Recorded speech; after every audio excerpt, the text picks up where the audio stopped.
Hey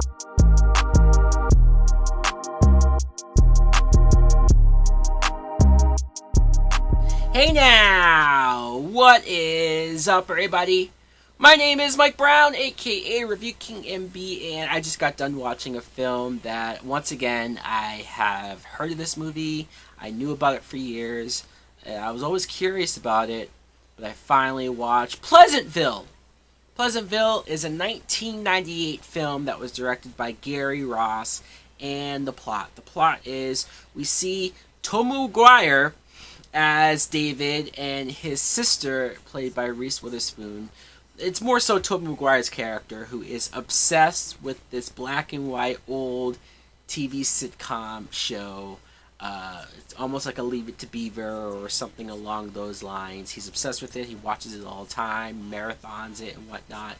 And one night, when he wants to watch this, but his sister wants to go on a date and have the room, they get into a fight. They break the remote. This guy, this old man, shows up, gives them a remote, a new remote.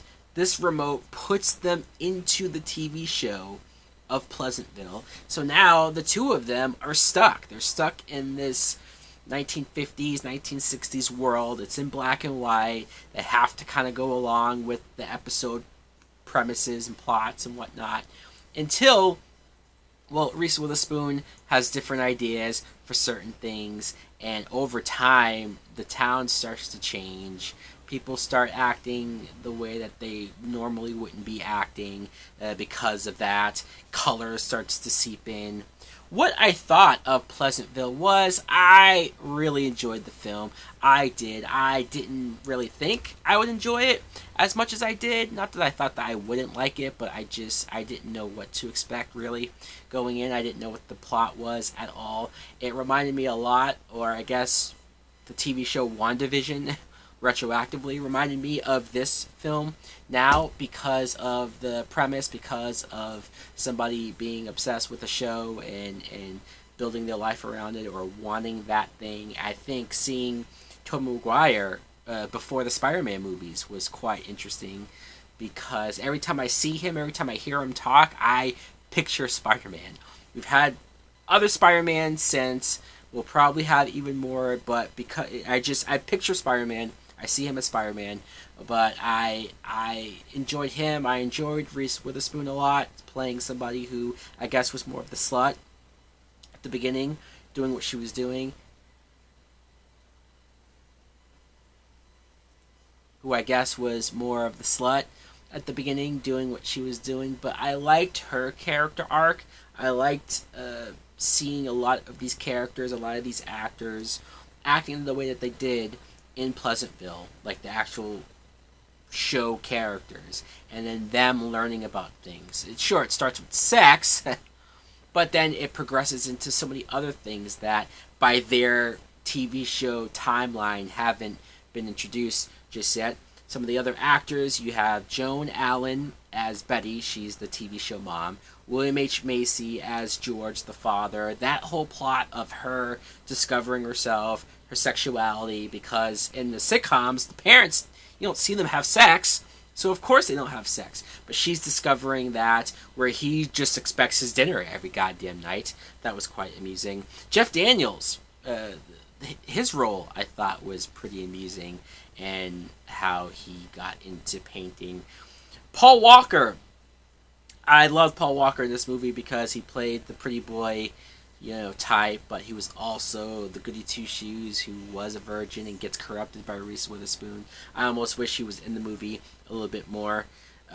Marley Shelton, who I remember seeing in a couple things, she plays the girl that Tobey Maguire starts to date or have a thing for.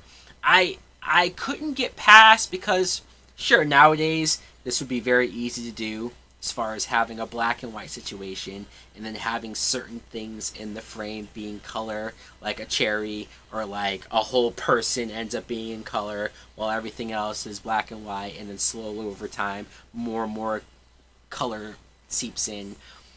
Sure, that might be easy to do now, but I couldn't figure out how in 1998 they were able to do that. I'm sure for that time it was unique. I'm sure for that time it was special and it was something different. And Even the fact that I'm watching it in 2021, I still thought it was a cool effect. So I appreciated and I enjoyed when a character realized that they could turn to color.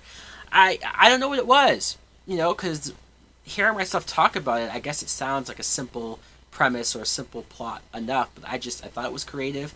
I thought it was well acted. I thought it was an interesting, fascinating plot and situation that certain characters found themselves in. I just had a pleasant time watching Pleasantville, especially the moments when it became a colored people, not black people, but people who become colorized. The black and white people segregate the colored people. There's even signs of no colors allowed. I mean, the racist overtones that were put in there I thought was a nice touch and very interesting to see those plots brought in. But yes, overall, I very much enjoy Pleasantville. I'm glad to have watched it, even though I probably should have seen it a lot sooner.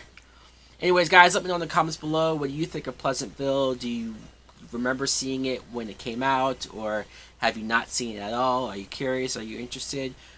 Thanks for watching. Like, comment, subscribe. Later!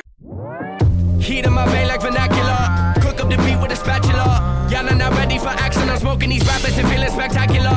Making a killing like massacre. Watch out, I'm whipping my wrist. Right on my city, been pissed, but I show them love. I'm not the one that's at risk. My homie told me that when people rise up against you, it's a sign of your destiny real. Fake ones been hating cause they know that one day you're making it. Jealousy's all they can feel. Plugging the full, drifting